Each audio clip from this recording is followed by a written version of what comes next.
Bir Demet Tecrübelerim kanalına hoş geldiniz. Orkide bakımlarımıza devam ediyoruz. Evet, çoğumuz onları çiçekliyken seviyoruz. O muhteşem zarif çiçeklerin açtığı dönem. Evimizin en güzel köşesinde sergilediğimiz, büyük bir keyifle izlediğimiz çiçeklenme süreci. Ama işte asıl mesele tam da burada başlıyor. Çiçekler düştüğünde. Orkidenin hayatı süreci başlar. Birçok kişi bu noktada hataya düşüyor. Çiçekler soldu diye ilgi sona eriyor. Sanki orkide görevini tamamlamış gibi.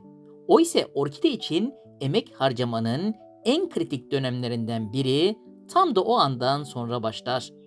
Çiçeklenme bittikten sonra orkide dinlenme sürecine girer. Bu dönem dinlenme değil, yeniden doğuş dönemidir. Orkide yeni kökler oluşturur, yapraklarını güçlendirir, yeni çiçek dalları çıkarır ve bir sonraki çiçeklenmeye hazırlanır. Enerjisini toplar, kendini yeniler. Bu yüzden çiçekleri döküldükten sonra orkidenin büyüme sinyallerine dikkat etmek gerekir. Eğer yeni yapraklar çıkarıyorsa, kökler uzuyorsa ya da yeni dal oluşumları görüyorsanız orkideniz size şunu söylüyordur: ben sağlıklıyım. Bana bakmaya devam et. Bu çok kıymetli bir mesajdır. Burada size kendi orkidelerimden örnekler göstermek istiyorum. Bazılarında yeni çiçek dalları ve yeni yapraklar belirdi. Bazıları tomurcuklanmaya hazırlanıyor. İşte bunlar orkidenin canlı, ayakta ve geleceğe hazırlanan sinyalleri.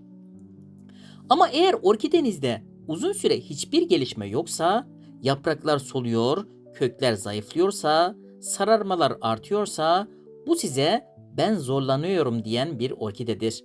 Bu durumda müdahale gerekir. Toprağa uygun mu? Sulaması dengeli mi? Doğru açıdan yeterli ışık alıyor mu? Besin takviyesi var mı? Ve burada çok önemli bir noktaya değinmek istiyorum. Çoğu kişi orkidesini sadece çiçekliyken göstermek ister. Sanki çiçeksiz hali ayıp, gizlenmesi gereken bir süreçmiş gibi. Ben öyle düşünmüyorum. Orkidem çiçekliyken de, çiçeksizken de göstermekten hiçbir zaman çekinmiyorum. Çünkü bu bir süreçtir. Her canlı gibi orkidenin de büyüme, gelişme ve hazırlık dönemleri vardır. Bizler sadece en güzel halini paylaşmaya odaklanırsak orkidenin gerçek yaşam döngüsünü unutmuş oluruz. Oysa orkide bakımının en önemli kısmı o görünmeyen dönemdedir.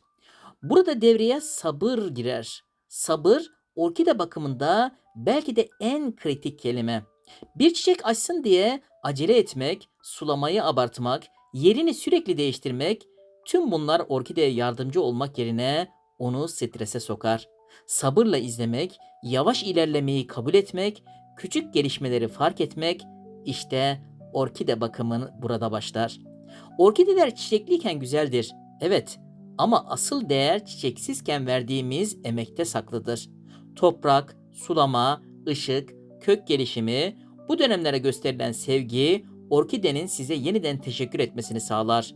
Ve o teşekkür bir sonraki çiçeklenmede karşınıza çıkar. Şunu unutmayalım. Orkide bakımı bir bütün. Sadece çiçekleri izlemekle bitmez. Çiçeksizken gösterdiğiniz özen bir sonraki çiçeklerin güzelliğinin temelidir. Bugün sizlere bir farkındalık bırakmak istiyorum.